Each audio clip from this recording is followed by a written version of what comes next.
Hi, I'm Catherine, the creator of Yoked, where we are building covenant marriages through love and laughter. I just wanted to hop on today and have a heart-to-heart. There have been a lot of things going on. There's always stuff going on in the world. We see the things that are going on, day to day. We're dealing with the COVID-19 pandemic, even though, we kind of want it to be over. It's not over. It's still happening. So, we're dealing with that on the front lines. And in addition to dealing with that pandemic, we're still trying to live our daily lives the best as we can and get through, all the things that we have to do during the day. Those of us who are wives and mothers having to navigate being at home with our kids, if, that's a situation that we're able to do. Our spouses are at home and we're just having to kind of shuffle everything around. And even with us not having kids of our own, we still have our little puppy who is very much a toddler and, wanting to be up under us. So, having to navigate being able to work from home, take care of him because he's so excited that we're here, and, cook and clean and do all of the things that we would normally have to get done, but in a different way. And in the midst of all of that, I think for those of us who are in ministry and creatives and learning to, and being entrepreneurs and having to, kind of shift from being in the office to being at home, it's been bringing a lot of stress to our lives and a lot of things that we, didn't anticipate having to deal with. So with me, if you follow me any amount of time, you know that my personal battle is with anxiety. So, I try to, be realistic with the goals that I need to achieve and, try to have as little stress in my life as possible. I do take medication for my anxiety, but a lot of these things, I think when we look at it, we forget, as children of God, exactly what's going on and what's really working in the background of our lives. And, we have our faith in God and we know that He is, working things out for us. But I think that we forget that there are other things going on. So if you're wondering where I'm going with this, I have started rereading Fervent. It's a book by Priscilla Shirer. I love this book. So a couple of weeks ago, a friend reached out to me and just out of the blue, I hadn't talked to her in months, and she reached out to me and, just to catch up. And I found myself confessing to her that I had really been struggling. I'd really been struggling with the whole imposter syndrome, feeling like I wasn't good enough. I wasn't, supposed to be doing this ministry because I'm not like super successful. I'm not super popular. All of these things that, kind of start to weigh heavy on your mind when you feel like you found your purpose in life and you found your calling. And she just so happened to be reading this book that I had read a couple of years ago.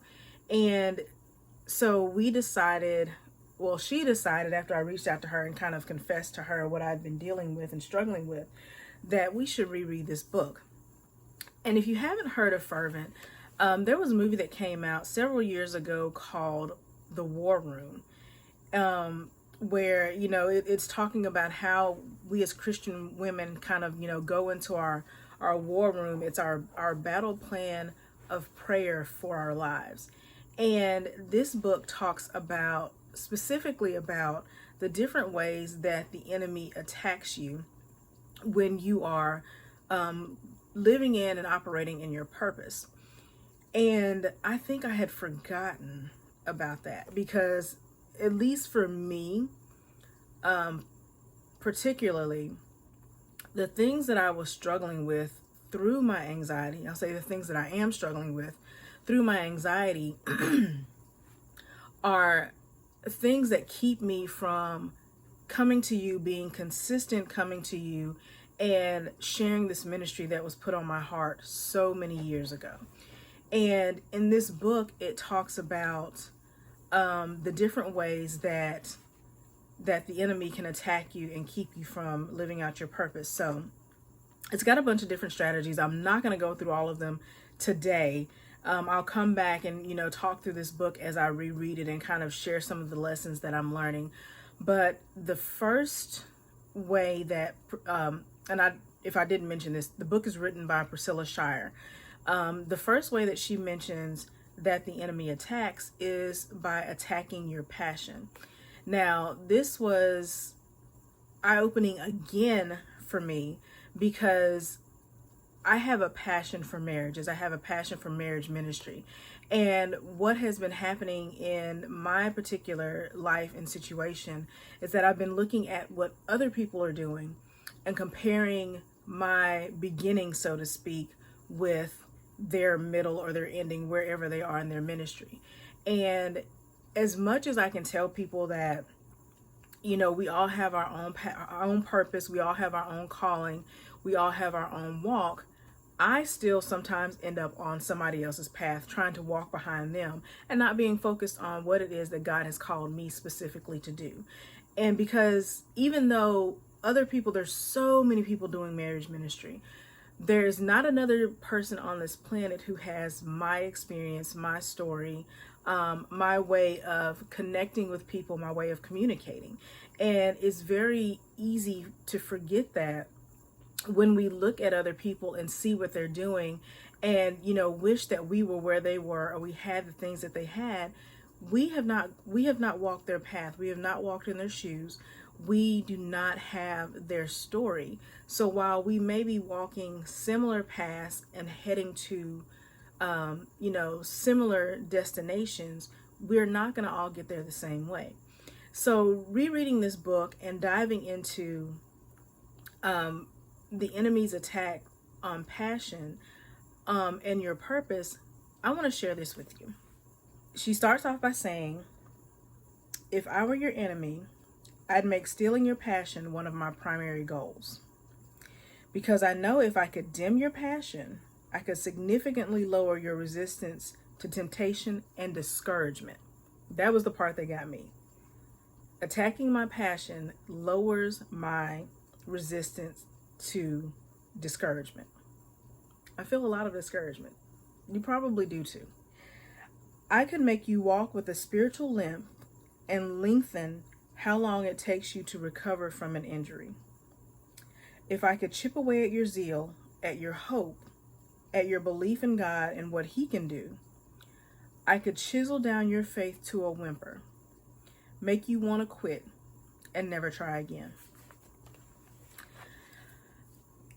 In this industry that I'm in, we deal with a lot of, I'll just say, they say that there's nothing new under the sun. And I do believe that there's a lot of stuff that, people restate and recycle and just put back into their own words.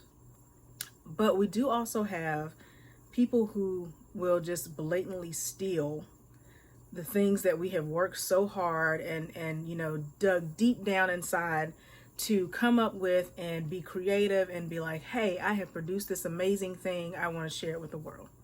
It happens. And it happened to me.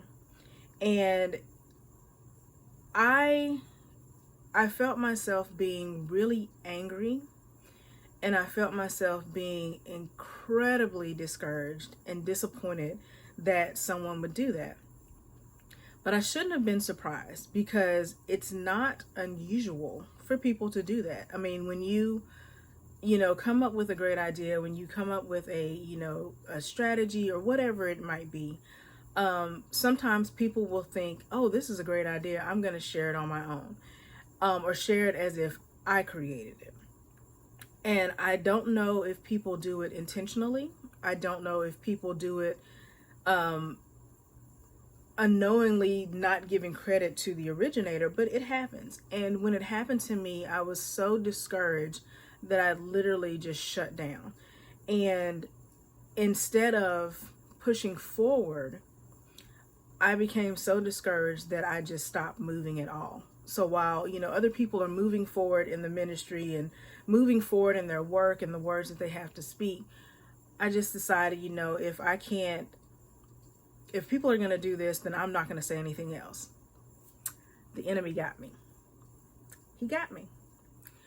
Because making me feel so, I guess, self-righteous, or that I was better than, when I experienced this, I'll call it a betrayal because I can't think of another word. When I experienced this betrayal, I felt like I was too good for something like this to happen to me, and that because it happened, that I should just, keep all of my, I should keep my ministry, I should keep my words and my wisdom to myself, because if I keep putting it out there, people are going to keep stealing it. And what actually is happening is that I have become so self-righteous and, I guess, egotistical, that instead of continuing to share the words that God had given me and the ministry that God has given me, I've kept it to myself. And while it felt good to protect my great ideas, what it ultimately did and does is stop God's word from getting out to other people. It stops me from being a vessel to hope and healing in marriages, because I let the enemy play on discouraging me in my passion because of what someone else did. And I've told people for years that the devil often works, he often gets to us through the people who are closest to us. And as many times and as many years as I've been reminding people of that, I forget it regularly, that I am not immune from attacks of the enemy. Now, I've talked about myself quite a bit because I share my stories, I share my life and what happens in my ministry and in my walk. But what does this mean for you? I think that I know that we all have a purpose in our lives. And I think that we sometimes get burdened with what's going to happen if I share my greatness with the world. And is someone going to take it and run with it and be better than I am? Am I going to ever be acknowledged for who I am? And the other side of that coin is that a lot of times we do things because we are looking for the glory and edification of the people around us. Like we do it for praise, like we're not doing it for the right reason. And I know that I do that. I might not come out and say it, but I've encouraged so many people in their businesses. I've helped people in their marriages, and very rarely does anyone say thank you. And it makes me feel like, is it even worth it? Like, what is the point of me doing this if people aren't going to share how great I am? If people aren't going to share how much wisdom I have? But that's the wrong reason. That's not why we do that. God does not give us a ministry and a purpose for us to be put up on a pedestal. The ministry and the purpose that he has within us is to glorify him. And through glorifying God, we build up others. It's not about us. If you're going into a ministry without a servant mentality, it is always going to fail. It may not be immediate, but it will fail. And if we go into a ministry or whatever our purpose is, it might not be like biblical ministry, but whatever it is that we're called to do, if we go into it with the idea that this is going to get me accolades, this is going to get me, recognized by the world, I'm going to make this top 40 list, whatever it is, if you're going into it for that reason without serving others, you are selling yourself and your purpose short. because that's not what it's about. It's about glorifying God. But that's a way that he attacks you. Here's another thing.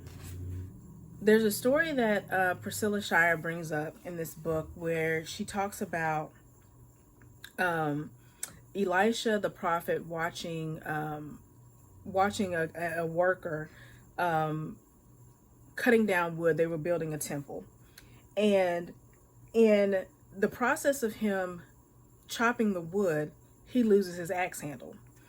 And the first time I read this, I was like, okay, this is an interesting story. But, rereading it again, there were three things that Priscilla brings out in this story. That the first thing, despite losing an axe head, the presence of God was still there. Because in the midst, what he was doing was building a temple. So he was in the midst of God's people, doing the work that he was supposed to be doing. The second point that she brought up was that he was doing something good when he lost his cutting edge. So, and I'm going to read this because I don't want to misquote her, because it's a powerful, it is a powerful recognition of what is going on. She says, "This tells me that being engaged in good, even godly, productive things is not an automatic guard against losing your cutting edge. In fact, one of Satan's dirtiest little tactics is to sneak in and steal it while you're square in the middle of investing yourself in worthwhile activities. That's why when you're sensing a drag in your faith, in your spiritual fire, it can sometimes simply mean you're doing exactly what you're supposed to be doing, and doing it well at that." And the third thing that she brought out was that the axe was borrowed. So in the story, when this worker was chopping down the wood, he had borrowed the axe from someone else. And the axe head fell off, like he was whacking, and it popped off and went into the river. And just at this moment, it didn't occur to me. I went and did a missions trip in Haiti, right 6 months after that earthquake happened, the big earthquake a couple of years ago. And we were at an orphanage rebuilding a protective wall that had fallen around the orphanage. It was a Christian orphanage, and directly behind the orphanage there was a voodoo village. So they had built up this wall to protect the orphanage. And when I was working, I had borrowed a shovel from someone and broke the shovel. I had not thought about that until this very moment. That I was doing God's work and broke the shovel that I had borrowed from someone else. And I think here in America that wouldn't be such a big deal, but in Haiti, where they already had limited resources, there was very limited funding, it wasn't that easy to find and replace a shovel that I had broken, because everyone was trying to build and recover at the time. So a shovel was a really precious thing, and I broke it. And I felt so bad, and I was devastated. I didn't know what to do. And in the midst of it, of course, they showed me grace and was like, it's okay, we can find you another shovel. But I was willing to use my hands if I had to, because I knew this was work that I was supposed to be doing and I had to keep doing. And in this story that she highlights about the worker doing a good work and losing the blade of his axe that he had borrowed from someone else, that God was in the midst of it, and that even when we're doing the work, we're not immune to attacks or losing our cutting edge or dropping the tools that we're using to share our ministry and to grow in our faith. And the point where she said the axe was borrowed, we're only here for a finite amount of time. The gifts that have been given to us and bestowed upon us are not ours to hold on to. You may or may not be familiar with the parable of the talents, where that one dude had the one talent that he buried because he was afraid that if he used it, he would lose it. We're here for a finite amount of time. God has given us a purpose for a reason. He's given us a purpose for a purpose. We're supposed to do with it what God has instructed us to do. It's not ours to hold on to. We're borrowing our talents from God and the Holy Spirit in order to bless those around us. And I think that is so applicable to us today. I'm not going to preach at anybody else. I'm just going to preach at myself. The talents that God has given me are not for me to hold on. Once I put them out into the world, they are going out to bring others to Christ. No matter what other people decide to do with it, I can't be worried about that. I can't be worried about anything other than what God has told me to focus on. Because everything else is going to be a distraction. Everything else is going to get in the way of the path that we're on.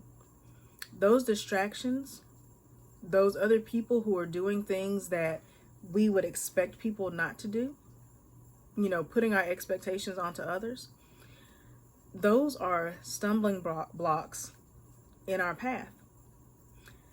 Now, we can stumble over them. We will stumble over them, I'll say.